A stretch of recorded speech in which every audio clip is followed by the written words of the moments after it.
Look, I'm not here just to throw information at you. I'm here to help you train smarter, live stronger, and perform longer. This is where we talk about what it really takes to build capability that lasts in the gym and in life. Welcome back to the Longevity Performance Podcast, where we break down training, performance, and purpose so you can build a body that lasts a lifetime. Today's episode is one that every lifter, athlete, and high performer eventually faces, which is the plateau.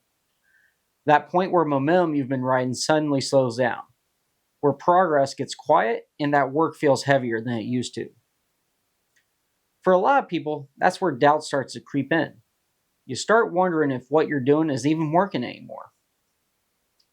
You push harder, but nothing moves. And the harder you push, the more it feels like the system is pushing back. But here's what most people don't realize is a plateau isn't the problem, it's the proof. It's proof that your body and your habits have adapted to the environment that you've created. You've outgrown the current version of your process, and that's not failure, that's opportunity. Breaking through doesn't take blind effort.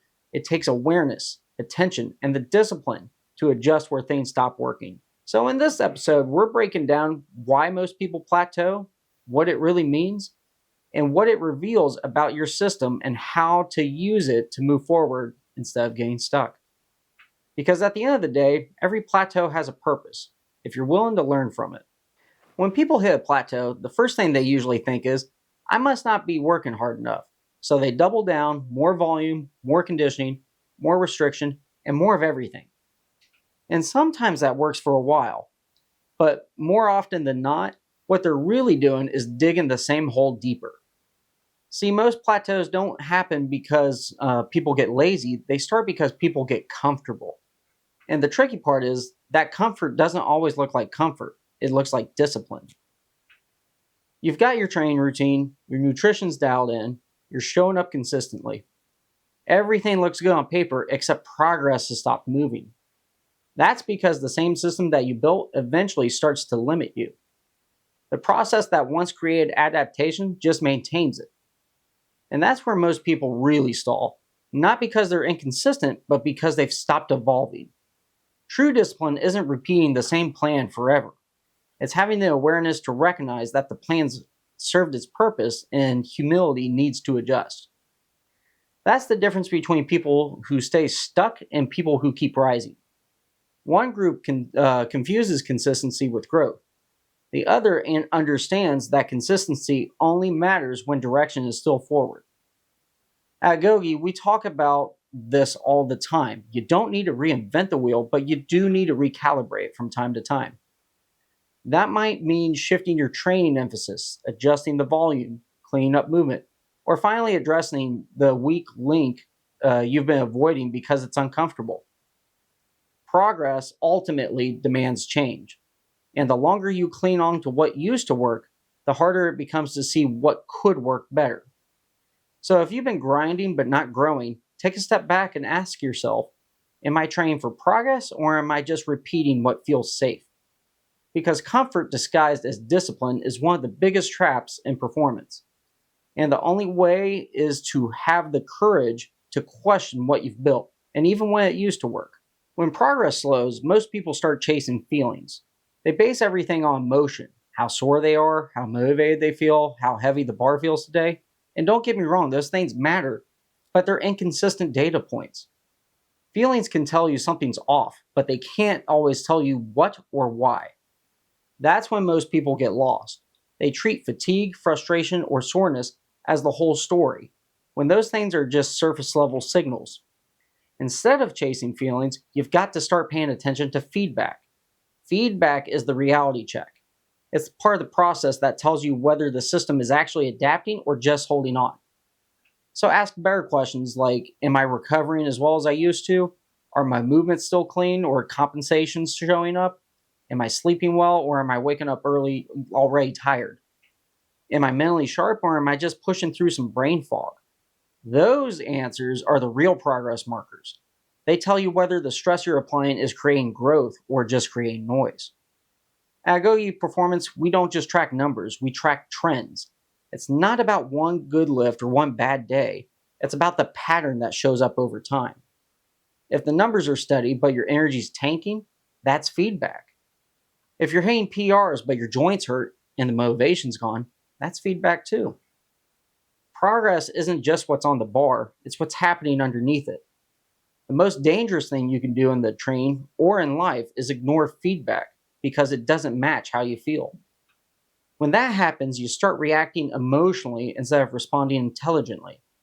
That's where burnout creeps in.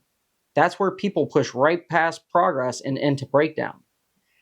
Your body's always communicating, but the real question is, are you listening? Because feelings come and go, but feedback tells the truth.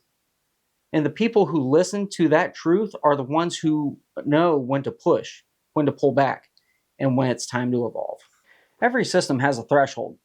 Push below it, and nothing changes. Push past it, and everything breaks. The balance between stress and recovery, that's the whole game. When you start training, almost anything works. Every lift sparks adaptation. Every new challenge builds capacity. But over time, your system gets efficient. It learns how to survive what you're doing. And that's the turning point most people miss, is that progress stalls not because the work stopped, but because the body adapted too well. That's the law of specificity teaches us. The body adapts specifically to the demands placed on it. You get better at exactly what you practice.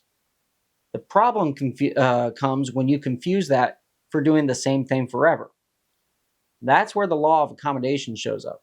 The idea of if you expose the system to the same stimulus for too long, adaptation slows down or stops altogether. The body stops seeing the stress as a challenge, it just goes through it. That's the physiological reason behind every plateau. You've become too efficient at your current process. The stress you're applying no longer demands adaptation. And that's exactly where the conjugate method earns its keep. Conjugate train exists to fight accommodation, to keep the stimulus just novel enough that adaptation never flatlines. By rotating variations, shifting emphasis, and cycling stressors, you're giving the body a reason to keep improving without abandoning skills you're trying to master. It's controlled variability, not random change, but intelligent rotation. That's why we alternate max effort and dynamic effort work. One builds absolute strength and neural output. The other builds bar speed, coordination, and rate of force development. Different stressors, same system, and continuous adaptation. It's also why we rotate movements. A box squat, safety bar good morning, a floor press. Each one challenges the chain in a slightly different way. You're training the system, not the movement. And in that process, you expose weak links, build balance, and develop the kind of strength that lasts. But here's the part most people overlook. It takes discipline to live through that rotation, because variation feels like a stepping back. It forces you to check your ego, lift less weight, and fix what's holding you back. It's not regression, but it's refinement. At Agoge Performance, we use the conjugate method for exactly that reason. It's not just a strength system, it's a longevity system. It teaches athletes how to keep adapting by managing stress that is applied. Because the truth is, growth only happens at the edge of capacity, not past it. And if you want to live on edge long term, you can't just train harder, you have to train smarter. That's what intelligent stress really is. It's not chaos, but it's control. And that's where the strongest, most consistent athletes live. Sometimes the real plateau isn't your body, but it's in your perspective. You can have the best program, the best recovery plan, and the smartest structure and still feel stuck. Not because your training's wrong, but because your focus has shifted from building to proving. That's the quiet trap that most lifters fall into. At some point, the process stops being about growth and starts being about validation. You stop training for adaptation and start training for evidence, proof that you're still improving, still relevant, and still capable. But that mindset creates its own kind of fatigue. When progress doesn't show up fast enough, it feels personal. When the numbers don't climb, your motivation can drop. And before you know it, you're not training anymore, you're auditioning for your own worth. That's the mental plateau. It's not about effort, but it's about your perspective. The best athletes, or at least the ones that last, they understand that mastery is built through refinement and not recognition. They can stay locked into the process even when the results go quiet. At Agoge Performance, we remind people all the time progress isn't always visible, but it's always happening if the process is right. Sometimes that means spending 6 weeks improving on your hinge pattern before you ever touch a heavy barbell again. Sometimes it means focusing on sleep, stress, and nutrition before you push the intensity. It's not glamorous, but it's the difference between chasing progress and owning it. I'll be honest, I was starting to lose my patience with one of my clients who couldn't train without the hype. Every day meant smelling salts, blasting his favorite music, and turning every set into a show. At first, I let it go, but after a while, it was clear he was relying on the environment more than his own intent. So I used it as a teaching moment. I told him we were going to strip it all back, no salts, playlist changes, or perfect conditions. We needed to learn how to summon his strength without the hype, because those types of skills matter inside and outside the gym. When life gets chaotic, you can't wait for everything to feel perfect before you show up strong. That's what balance capacity really is. The ability to stay grounded, focused, and capable no matter what's happening around you.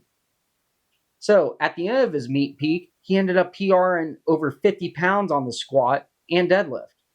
Not because he was hyped, but because he learned how to find his strength with intent and not adrenaline. That's the kind of control that carries over into everything else. When progress stalls, most people panic. They start guessing. They chase new programs, new supplements, and new noise. But progress doesn't come from guessing, it comes from awareness. And awareness starts with a process.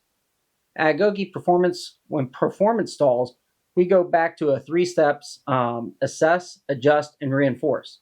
It's very simple, direct, and effective. So, first you assess the system. You can't fix what you don't understand. Before you add or subtract anything, look at the full picture, whether that's training, recovery, nutrition, sleep, stress, it all counts. Your system is interconnected, so if one piece slips, everything's going to feel off. That's why the assessment isn't punishment, it's clarity. You need to know what's actually happening before you act.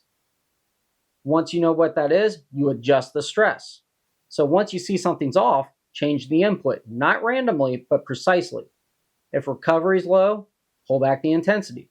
If technique's drifting, slow down and refine it. If motivation's gone, shift your focus. That's where the conjugate system shines.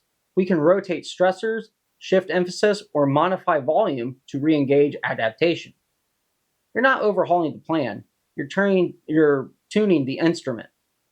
Every adjustment is a message to the body. Adapt here. And when you apply stress with intent, adaptation follows. Then we finally reinforce the foundation. Once the system starts responding, lock it in, rebuild that consistency, and recommit to the fundamentals. Don't sprint back to heavy just because you feel good, earn it back through precision. This is where patience and intent separate the good from the great. Most people chase new before the old is mastered. But growth that lasts doesn't come from novelty, it comes from the reinforcement. What we do isn't fancy, but it's deliberate. It assesses honestly, adjusts intelligently, and reinforces relentlessly. That's how you build long-lasting capability, through clarity, discipline, and intent. At this level, progress isn't about doing more. It's about doing what matters, with purpose, every time. Every athlete, every coach, every high performer eventually hits a point where progress slows down. That's not a flaw in the system, it's part of the design. The plateau isn't punishment, it's feedback. It's the moment that asks you who you really are and when the excitement wears off. The easy answer is to push harder, but the honest answer is to pay attention.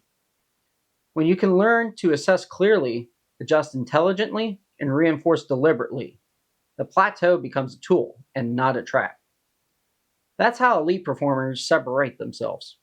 They don't fight the process, they understand it.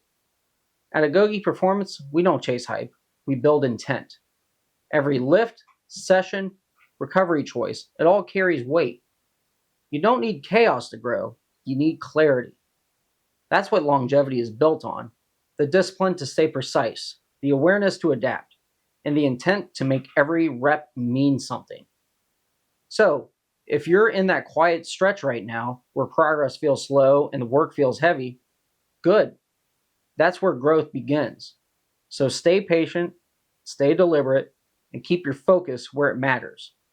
Let's train with intent, perform with purpose, live with balance. That's how you break through. And that's what we do at Agoge Performance. And the next time, we're breaking down the science behind it all: why progress slows, how the laws of specificity and accommodation actually work, and what you can do to keep adaptation alive for the long haul. Until then, stay sharp, honest, and keep building what lasts. If this episode hit home for you, if you're realizing it's time to train with more intent, check out Agoge Performance Team on Train Heroic. That's where we build this process in real time with structured stress, intelligent recovery, and programming built for capability that lasts. You'll find the same systems, the same intent, and the same precision you heard here, just applied to your daily training.